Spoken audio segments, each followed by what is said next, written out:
hari ke hari sampai hari ini yang positif kan sekitar 90-an sekian. Lain dengan daerah-daerah yang lain, tapi memang terjadi peningkatan. Tapi di sisi lain, kunjungan pasien non-COVID itu mungkin hampir sama dengan semua rumah sakit. Turun hampir 50%. Jadi kalau kita hitung dengan beban kerja di ruang khusus isolasi memang ada sedikit peningkatan beban kerja karena spesial pasien ya, spesial pasien dengan penanganan yang spesial. Biasanya sehari kita melayani pasien itu rata-rata 40 sampai 50 pasien dalam sehari ya, dari pagi sampai malam.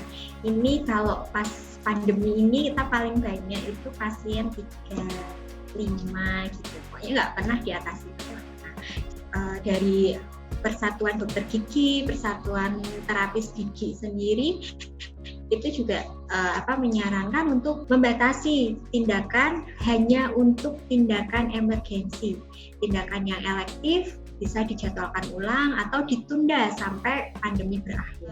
Klinik gigi swasta itu sampai teman-teman sejawat saya itu sampai dirumahkan karena memang di gigi sendiri itu resikonya itu tinggi sekali dari alat yang digunakan, kemudian nanti aerosol yang dihasilkan dari tindakan-tindakan gigi tersebut sampai droplet-dropletnya itu benar-benar bahaya banget ya. Ya pokoknya biar bagaimanapun kita harus melewati hal ini gitu, nggak bisa kita menolak hal seperti ini. Apalagi saya sebagai tenaga medis itu selalu dituntut untuk tidak boleh memilih-milih pasien. Pasien yang ada harus kita terima, harus kita layani dengan setulus hati.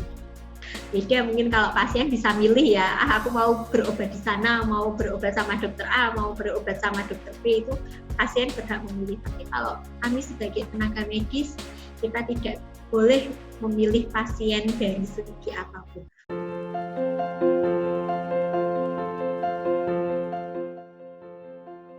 Kalau kita bandingkan fasilitas kesehatan yang mereka dengan fasilitas kesehatannya Italia, Amerika, Jepang, Korea dengan yang ada di Jogja saja, jauh sekali, sangat jauh sekali.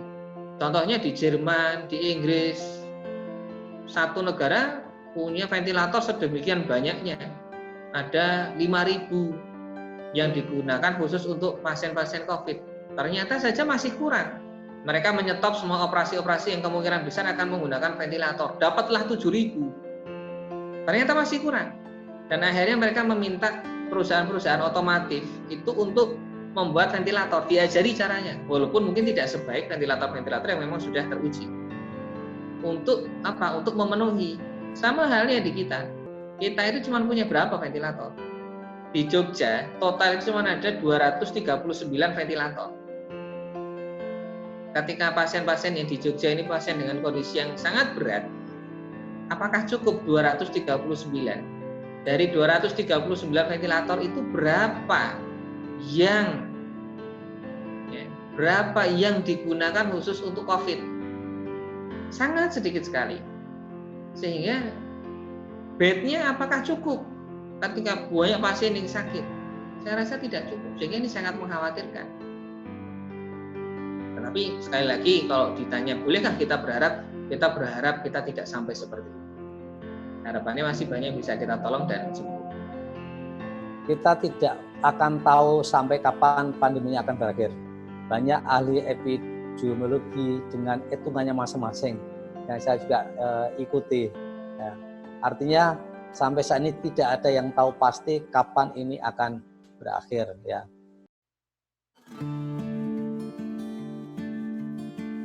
Ada penugasan ekstra karena memang kalau biasanya hanya menangani pasien paru biasa dan sekarang ini karena lagi masa pandemi, jadi membantu juga melayani pasien-pasien PDP ataupun pasien ODP ataupun pasien COVID ya, seperti itu. Dokter paru kalau dibandingkan sama jumlah penduduk Indonesia itu masih sangat jarang ya untuk ada tersebar luas di Indonesia Raya ini. Jadi memang karena jumlahnya betul sekali sangat sedikit. Kalau kami di PKU itu yang mengerjakan COVID itu adalah tim. Jadi saya tidak bergerak sendiri.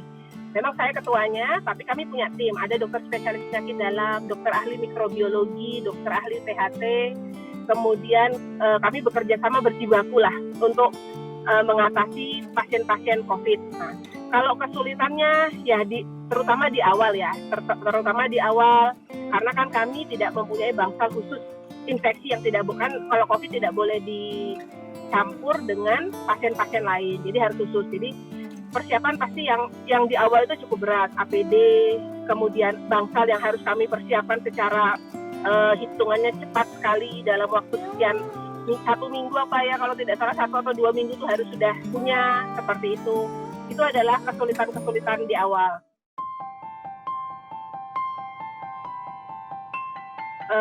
COVID ini, jadi memang dia mempunyai sifat yang cukup unik. Nah, dia memang si COVID ini dia bekerja hampir di semua reseptor yang ada di tubuh kita. Namanya reseptor asetilkolin. Nah, asetilkolin itu sebenarnya paling banyak di paru. Kenapa? Sehingga mengakibatkan kondisi akut berupa kegagalan pernafasan yang mengakibatkan ancaman jiwa ya. Makanya karena asetilkolin sel reseptor itu yang paling banyak di paru, maka oleh sebab itu COVID menyerang di paru. Sebenarnya ada reseptor lain, bisa di mata, di jantung, sehingga muncul kan sekarang gejala-gejala yang cukup bervariatif, bermacam-macam karena reseptornya banyak. Nah, istimewanya si virus ini, kalau dia masuk ke dalam tubuh kita, masuk di reseptor, nah dia itu bisa seperti bunglon itu loh. Jadi kalau prajurit sel tubuh kita mengenali si virus tersebut, dia bisa berubah. Jadi prajurit sistem imun kita, oh bisa si virus yang tadinya jahat, oh ini teman baik, bisa berubah seperti itu. Yang perlu diketahui adalah COVID itu belum ada terapi khusus, ya. Tidak ada terapi khusus. Artinya untuk menyembuhkan COVID kita harus pakai ini tidak, belum. Karena para peneliti semua di negara ini atau ya di Indonesia, para guru-guru saya kan sedang, oh ini kalau pasien ini dikatakan pakai ini bagus, kita try sama pasiennya. Jadi kalau obat pasti juga belum ada. Bahwa memang kan COVID ini self-limited disease.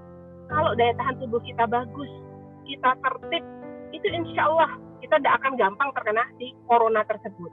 Atau kalau kena pun, karena imunitas kita baik, kita bisa sembuh sendiri, seperti itu.